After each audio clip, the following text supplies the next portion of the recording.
The New York Giants would be incredibly dumb if they passed on a quarterback in this year's draft. Find out why next. What's going on? I'm Matt O'Leary back with another video talking New York sports as always. That's why I go by the name Matt O'Leary NY on my Twitter, Facebook, and Instagram handles, which you can follow. Right down below is the information.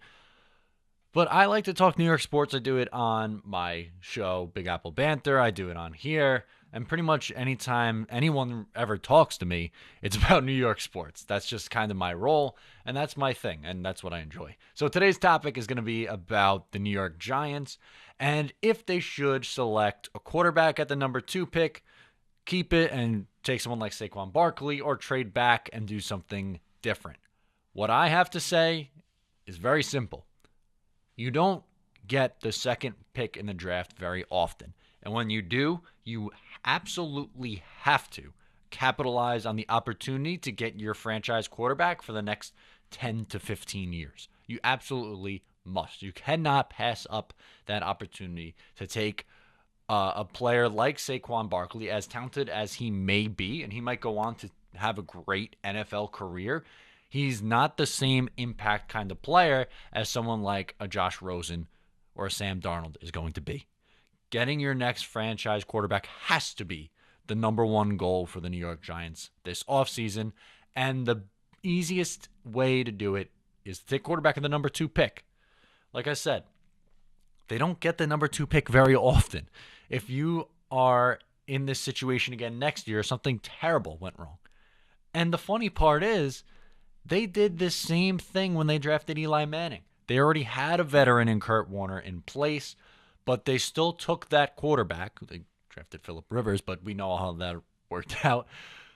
But they took Eli, they got Eli, and he had to sit on the bench for a little while Kurt Warner played, and for about halfway through the season, they made the switch when the team was about 5-3 or 5-5, somewhere in that range.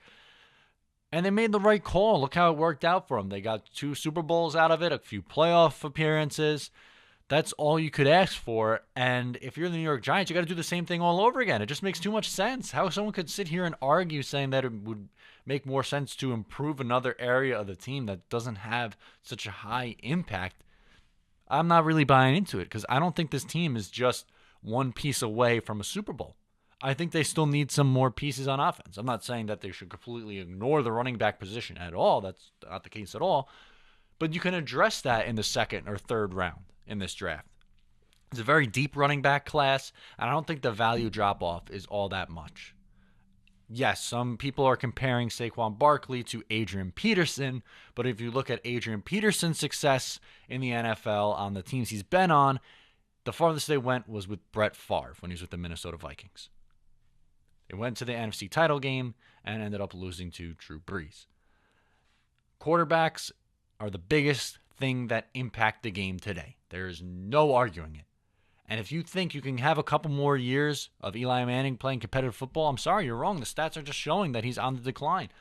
In 2017, his total amount of touchdowns went from 26 to 19. His yards per attempt has come back each of the last few years. It was down to 6.1 this past year. And granted, sure, some of his weapons were taken away. He lost Odell, he lost Brandon Marshall, etc. But there are signs of regression from Eli Manning. Yes, I think he has probably one more good year left in the tank. But I don't think the Giants can afford to go all in this year. I think they're way too far away. And to me, it makes so much more sense to lock up a guy like Josh Rosen or someone like Baker Mayfield, which I really can't see the Giants taking. I think Rosen's going to be there at 2, and I think that's who they should go with. I'm not saying that's what the Giants and their organization is going to do. They have hinted at keeping Eli Manning and being comfortable in Eli Manning going forward. I, for one, would not be.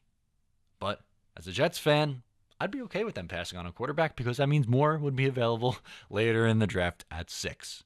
But from the vantage point of the Giants, you would be beyond dumb to pass on Josh Rosen if he's there at 2. Once again, I'm Matt O'Leary. You can follow me on social media at Matt O'Leary NY.